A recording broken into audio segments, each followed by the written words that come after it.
Aksi heroik seorang remaja berusia 17 tahun asal kota Palangkaraya, Kalimantan Tengah, mendadak viral di media sosial hingga menyita perhatian media internasional seperti Washington Post dan Reuters.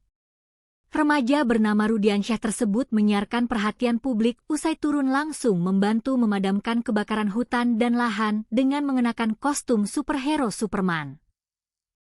Siswa kelas 10 SMA Negeri 10 Palangkaraya tersebut memutuskan ikut serta memadamkan kobaran api yang membakar lahan di dekat kediamannya di kawasan Petukatimpun sepulang sekolah.